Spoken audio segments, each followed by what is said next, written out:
بنورنا الدنيا وننشر في الفضاء أملا ونعلي عزم همتنا فمن طلب العلا وصل. بسم الله الرحمن الرحيم. الحمد لله رب العالمين والعاقبة للمتقين والصلاة والسلام على سيد الأنبياء والمرسلين سيدنا وحبيبنا وحبيب رب العالمين محمد وعلى آله وأصحابه ومن هدى بهديه إلى يوم الدين. وبه قال حدثنا أبو اليمان قال أخبرنا شعيب عن الزهري قال أخبرني سعيد بن المسيب أن أبا هريرة رضي الله عنه قال سمعت رسول الله صلى الله عليه وسلم يقول مثل المجاهد في سبيل الله والله أعلم بمن يجاهد في سبيله كمثل الصائم القائم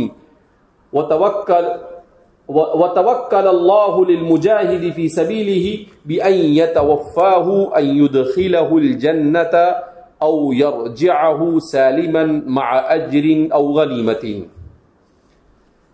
امام بخاری اپنے شیخ ابو الیمان سے بیان کرتے ہیں، اس سے پہلے بھی ان کا ذکر ہوا، حکم ابن نافع ان کا نام ہے، اور وہ بیان کرتے ہیں شعیب سے، اس سے پہلے بھی ذکر ہوا شعیب ابن ابی حمزہ عن الزہری، اور وہ روایت کرتے ہیں محمد ابن مسلم ابن شہاب الزہری سے، وہ فرماتے ہیں قال اخبرنی سعید بن المسیب، مجھے بیان کیا سعید بن المسیب المخزومی المخضرم نے، ان ابا ہریرہ قال، یہ بھی مدار الاسانید لوگوں میں سے ہے، ان ابا ہریرہ قال کہ حضرت ابو ہریرہ رضی اللہ تعالیٰ عنہ نے ارشاد فرمایا سمعت رسول اللہ صلی اللہ علیہ وسلم یقول، میں نے آپ صلی اللہ علیہ وسلم کو یہ ارشاد فرماتے ہوئے سنا مثل المجاہد فی سبیل اللہ، اس مجاہد کی مثال جو اللہ کے راستے میں جہاد کرے، واللہ اعلم بمن یجاہد فی سبیلہ، اور اللہ ہی جانتا ہے کہ کون اللہ کے راستے میں جہاد کرتا ہے. یہ جملہ معترضہ ہے، اس کا مطلب کیا ہے کہ جہاد میں بھی کس کی نیت صحیح اور کس کی نیت صحیح نہیں اس کا علم تو اللہ کو ہے. جہاد میں کیا ہر جگہ پر کبھی ایسا ہوتا ہے کہ آدمی اپنے آپ کو سارے مخلصوں کا باپ سمجھتا ہے، جبکہ اللہ کی نگاہ کے اندر وہ مخلص ہوتا ہی نہیں، اور کبھی ایسا ہوتا ہے کہ آدمی اپنے آپ کو مخلص نہیں سمجھتا ہے مگر اللہ کے ہاں پر سب سے بڑا مخلص ہوتا ہے. تو یہ تو ظاہر سی بات ہے کہ انسان کی باطنی کیفیت کو اللہ ہی زیادہ جانتا ہے.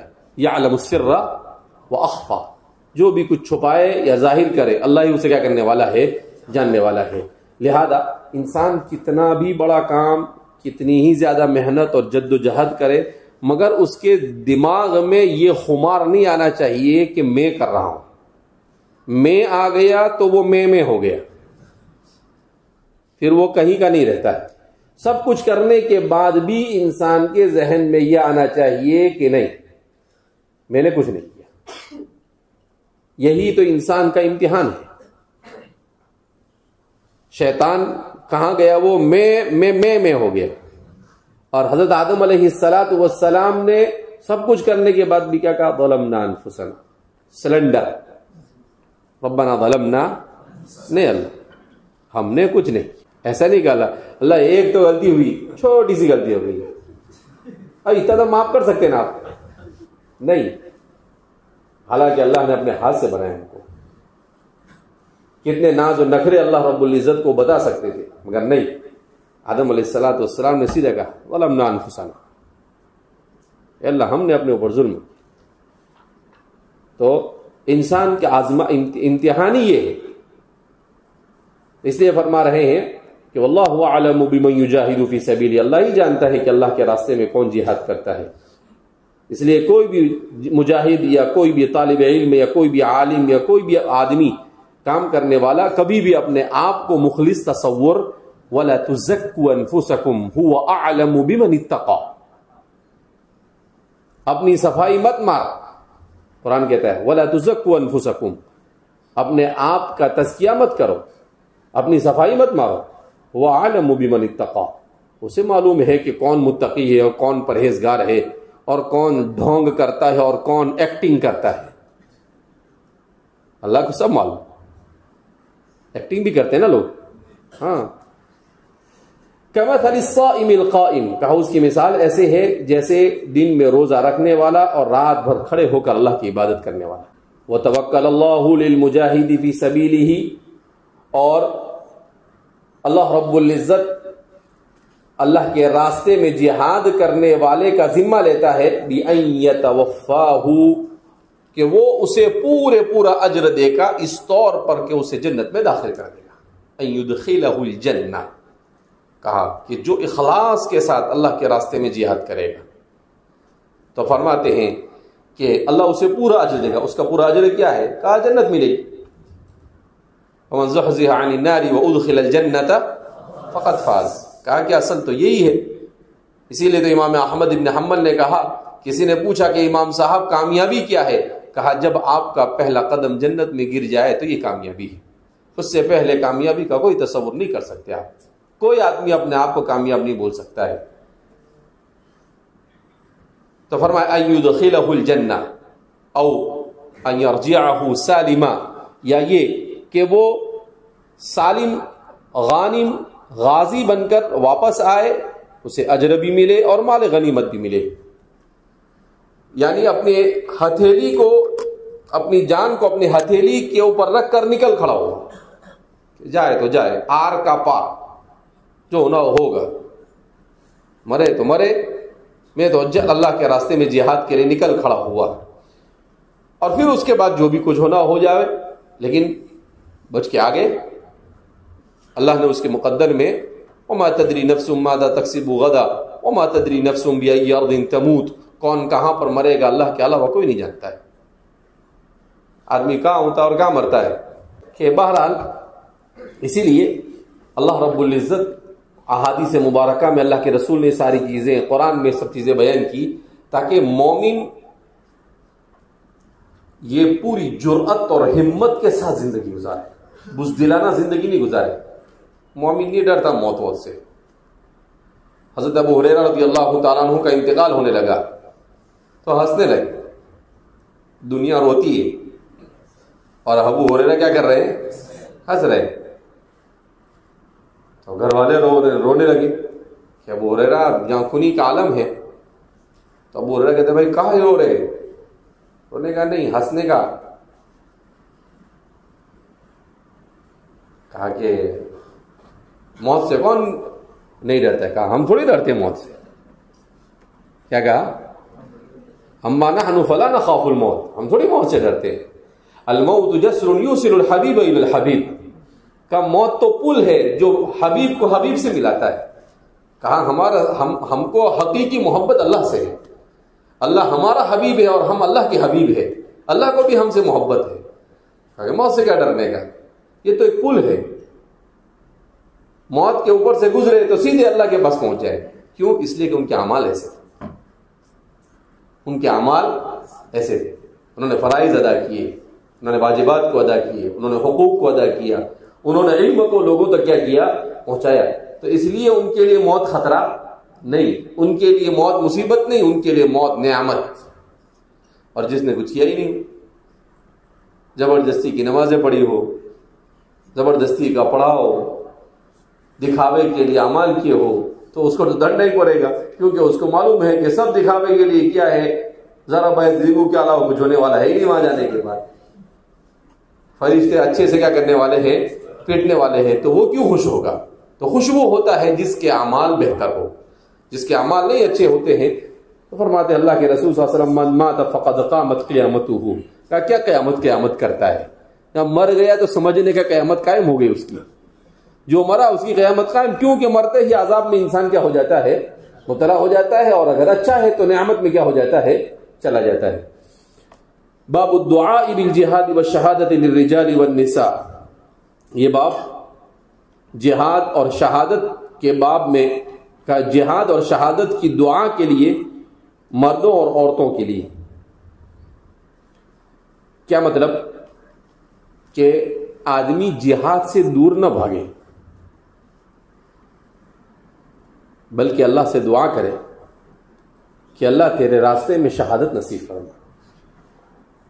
خود اللہ کے رسول صلی اللہ علیہ وسلم فرماتے تھے، ابھی آگے روایت میں بھی آئے گا کہ اے اللہ میری تمنا تو یہ ہے کہ میں تیرے راستے میں شہید کر دیا جاؤں. صرف نبی نہیں، امام الانبیاء والمرسلین، اتنی بڑی ہستی جس کے بارے میں شاید کہتا ہے بعد از خدا تو ہی بزرگ تر، کہ خلاصے کلام یہ کہ اللہ کے بعد تجھ سے زیادہ عظیم کوئی ہستی نہیں، اتنی عظیم ہستی ہے۔ اور وہ کیا کہتے ہیں، میری تمنا یہ ہے کہ اللہ کے راستے میں شہید کر دیا جاؤں، پھر زندہ کیا جاؤں، پھر شہید کیا جاؤں، پھر زندہ کیا جاؤں، پھر شہید کیا جاؤں۔ تو اللہ کے رسول صلی اللہ علیہ وسلم جس چیز کے لیے دعا کرتے ہو تو ظاہر سی بات ہے، تو فرماتے ہیں کہ اس کا جواز ہے۔ وقال عمر رضی اللہ عنہ، سیدنا حضرت عمر رضی اللہ تعالیٰ عنہ دعا فرمایا کرتے تھے، اللہم ارزقنی شہادتا فی بلد رسولک، اے اللہ مجھے اپنے رسول کے شہر میں شہادت نصیب فرما۔ ایک تو شہادت مانگتے تھے اور اوپر سے وہ بھی اپنے رسول کے شہر میں، کہا کہ مدینہ بھی نہیں چھٹنا اور شہادت بھی نہیں چھٹنا، دونوں چاہیے۔ اب حضرت عمر جب یہ دعا کرتے تھے تو لوگوں کو تعجب ہوتا تھا کہ یہ کیسے ممکن ہے، مدینہ اور شہادت کا اجتماع بظاہر محال لگ رہا ہے، اس لیے کہ حضرت عمر کا دور ہے، دور دور تک اسلام پھیل چکا ہے، دنیا کے 70% رقبے پر اسلام پھیل چکا ہے، مدینہ سے یہود و نصارہ تھے ان کو بھی آپ نے نکال دیا تھا حدیث پاک پر عمل کرتے ہوئے، اخرج الیہود والنصارى من جزیرۃ العرب، حضور نے کہا تھا، تو حضرت عمر نے ان کو خیبر سے، مدینہ سے، سب جگہ سے نکال کے جلپک، یہاں سے ایک بھی دکھنا نہیں یہاں پہ، تو ساری شریر طبیعتوں کو نکال دیا تھا۔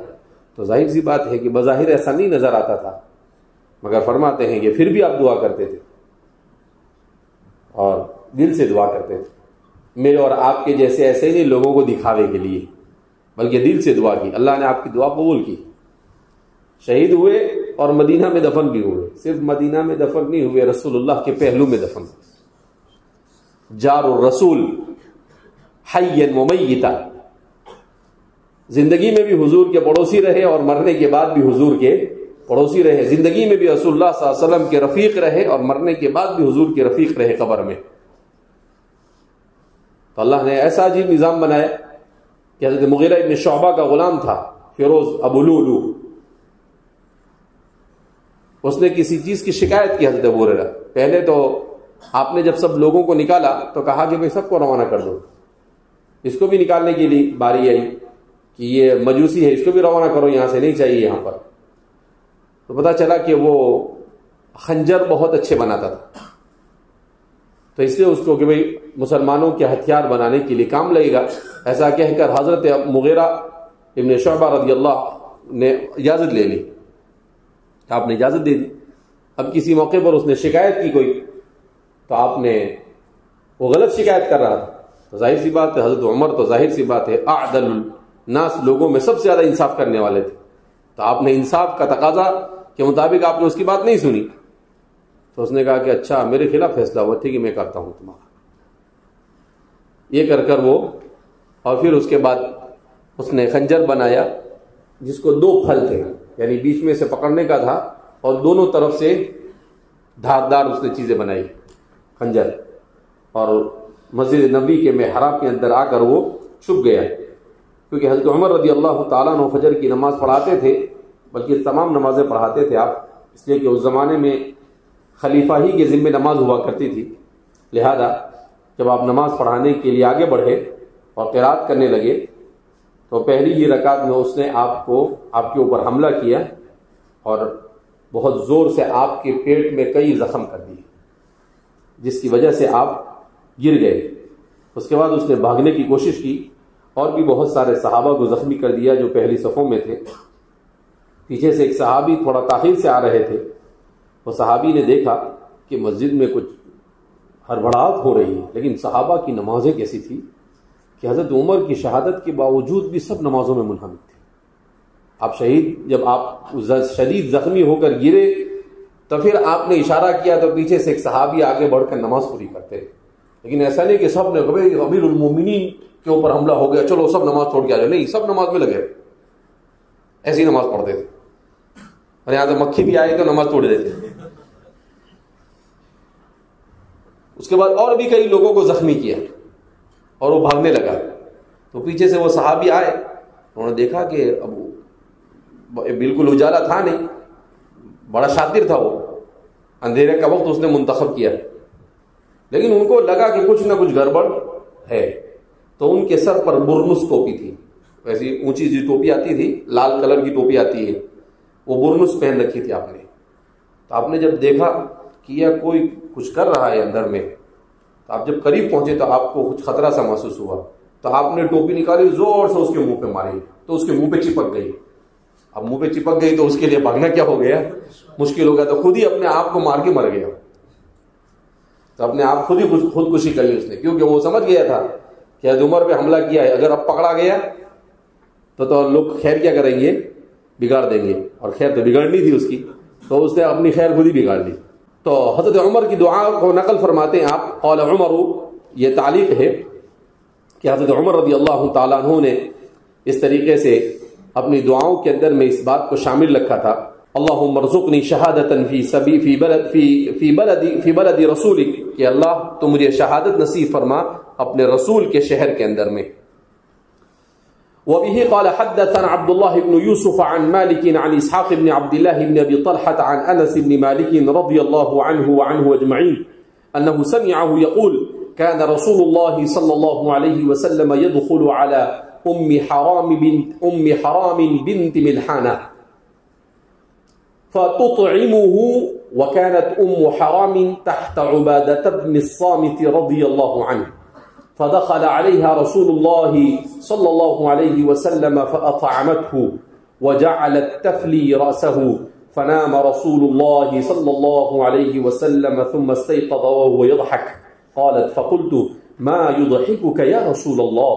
قال ناس من أمتي عرضوا علي غزاة في سبيل الله يركبون سبج هذا البحر ملوكا على الأسرة أو مثل الملوك على الأسرة، شك إسحاق، قال فقلت يا رسول الله ادعو الله أن يجعلني منهم، فدعا لها رسول الله صلى الله عليه وسلم ثم وضع رأسه ثم استيقظ وهو يضحك، فقلت ما يضحكك يا رسول الله؟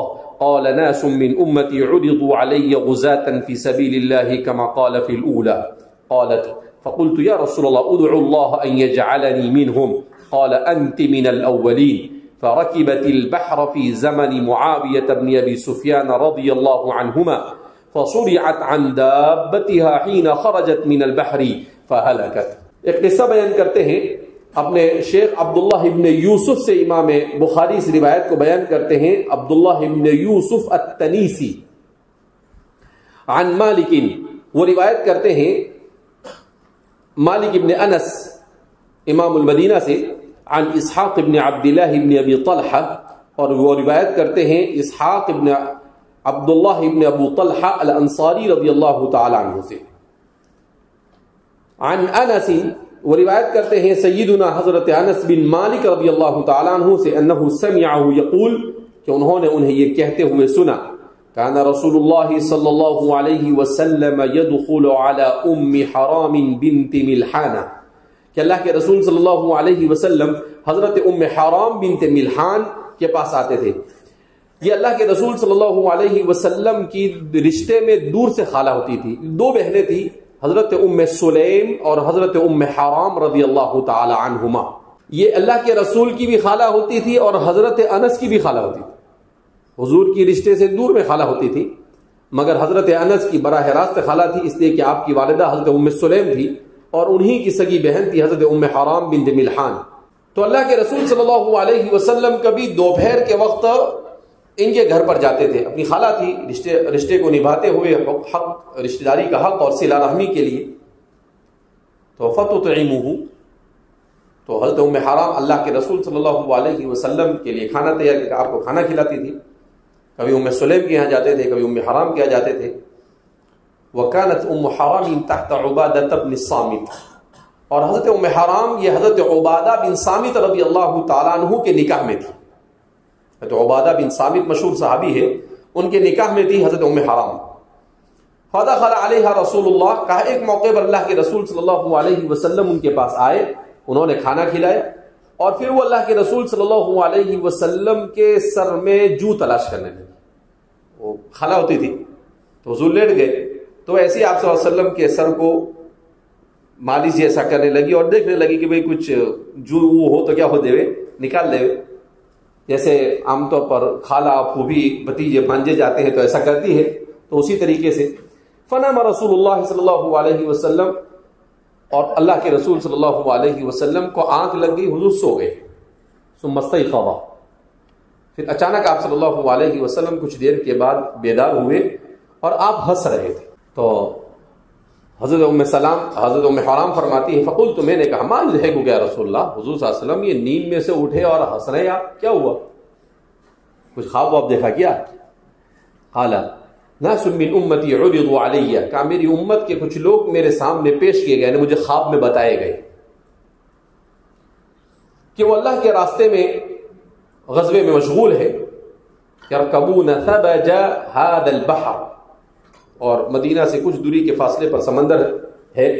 تو آپ صلی اللہ علیہ وسلم کہنے لگے کہ وہ سمندر کے بیچوں بیچ سوار ہوئے، یعنی سوار ہو کر سمندر کے راستے سے جہاد کرنے کے لیے گویا وہ جا رہے ہیں۔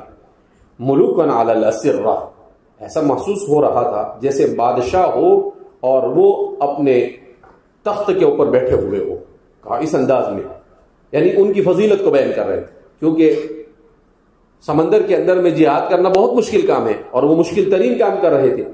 اور مثل الملوک علی الاسیر کہا، یا تو ملوک علی الاسیر کہا یا مثل الملوک کہا، دونوں ایک ہی بات۔ شک اسحاق، جو راوی ہے اسحاق نام کے جو راوی ہے انہیں شک ہے اسحاق ابن عبداللہ ابن ابی طلحہ کو۔ فقلت، قالت، حضرت ام حرام فرماتی ہے تو میں نے کہا یا رسول ادعو اللہ ان یجعلنی منہم، میرے لیے بھی دعا کرنا میں بھی ان لوگوں میں سے ہو جاؤں، یعنی جو لوگ عورت ذات ہے، بڑی عمر کی تھی، اور کیا بول رہی ہے کہ حضور میرے لیے بھی دعا کرو کہ میں بھی ان لوگوں میں شریک ہو جاؤں، تاکہ جو لوگ جہاد کریں گے اور وہ بھی سمندر کے راستے سے جا کر جہاد کریں گے، جن کو بڑی فضیلت حاصل ہوگی تو مجھے بھی وہ فضیلت حاصل ہو جائے۔ انہوں نے سوچا کہ یہ موقع اچھا ہے، اس کو کیوں ہاتھ سے جانے دینا۔ فدعا لها رسول اللہ صلی اللہ علیہ وسلم، تو آپ صلی اللہ علیہ وسلم نے ان کے لیے دعا کر دی کہ اللہ تجھے اسی میں شامل کر دے۔ ثم وضع راسه، پھر آپ نے اپنا سر رکھا، ثم استيقظ، پھر سو گئے تھوڑی دیر، پھر آپ کی آنکھ کھلی، پھر وہی ماجرا پیش آیا، آپ صلی اللہ علیہ وسلم ہنس رہے تھے۔ تو پھر انہوں نے سوال کیا اللہ کے رسول صلی اللہ علیہ وسلم آپ کیوں ہنس رہے ہیں؟ تو کہا کہ ناس من امتی اریدوا علی غزاة فی سبیل اللہ، کہ میری امت کے کچھ لوگوں کو میں نے دیکھا کہ وہ اللہ کے راستے میں جہاد کر رہے ہیں، جیسا کہ پہلی مرتبہ کہا۔ تو اس مرتبہ پھر وہ کہتے ہیں کہ میں نے کہا اللہ کے رسول صلی اللہ علیہ وسلم میرے لیے بھی دعا کرے کہ اللہ مجھے بھی ان لوگوں میں شامل کرے۔ اس کو کہتے ہیں ہمت۔ ایسا نہیں سوچا کہ میں عورت ہوں، میں بوڑھی، میں اتنی بڑی عمر کی ہوئی، میں کیسے جا کے جہاد کروں گی، نہیں، کچھ سوچا نہیں، سیدھا سیدھا رکھ دیا کہ چانس ہے، لگ گیا تو لگ گیا۔ قال انت من الاولین، تو آپ نے کہا ہاں بالکل، آپ جو سب سے پہلے میری امت کا جو لشکر جہاد کرے گا سمندر کے راستے سے، آپ انہی میں سے ہوگی۔ پھر اس کے بعد تو حضرت ابوبکر کا زمانہ گیا، حضرت عمر کا زمانہ گیا، حضرت عثمان کا زمانہ گیا، حضرت علی کا زمانہ گزر گیا، یہ زندہ رہی، بڑی عمر ہوئی کی۔ اور پھر حضرت امیر معاویہ کے زمانے میں جب سب سے پہلا لشکر سمندر کے راستے سے جہاد کے لیے نکلا تو حضرت عبادہ بن صامت اور حضرت ام حرام بنت ملحان بھی اس میں شریک، یعنی آپ صلی اللہ علیہ وسلم کے انتقال کے تقریباً 37 اور 30 سال کے بعد یہ دعا کیا ہو رہی ہے، قبول ہو رہی ہے۔ تو جو سب سے پہلا لشکر، اسی لیے کہا فَرَكِبَتِ الْبَحْرَ، اللہ کے رسول صلی اللہ علیہ وسلم سے انہوں نے کہا، حضور نے کہا کہ آپ پہلے لوگوں میں سے ہیں، کہا وہ سمندر کے راستے سے حضرت امیر معاویہ رضی اللہ تعالیٰ عنہ کے زمانے میں جو سب سے پہلی جنگ ہوئی اس میں وہ شریک ہوئی۔ فَصُرِعَتْ عَنْ دَابَّتِهَا، اور ان کا جو جانور تھا جس پر وہ سوار تھی، جو گھوڑا تھا، وہ بدک گیا۔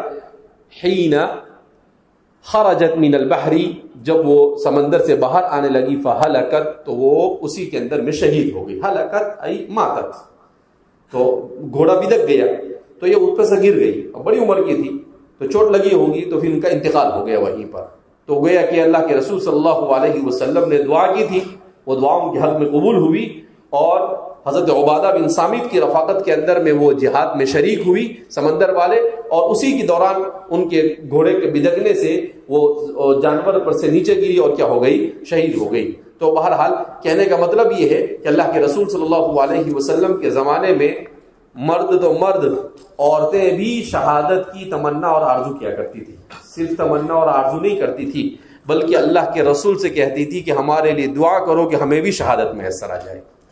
اور آج کا مسلمان تو یہ سوچتا ہے کہ بھیا جتنا دور رہے اتنا اچھا ہے، جبکہ شہادت اتنی بڑی نعمت ہے کہ اللہ کے رسول صلی اللہ علیہ وسلم آگے روایت ہے کہ حضور نے فرمایا کہ اس کے خون کا قطرہ زمین پر گرنے سے پہلے اس کے سارے گناہ معاف کر دیے جاتے ہیں. اس کے خون کا قطرہ زمین پر گرنے سے پہلے سارے گناہ کیا کر دیے جاتے ہیں؟ معاف کر دیے جاتے ہیں. کیوں؟ اس لیے کہ اپنی سب سے قیمتی چیز اللہ کے راہ میں کیا کرتا ہے؟ وہ خرچ کرتا ہے.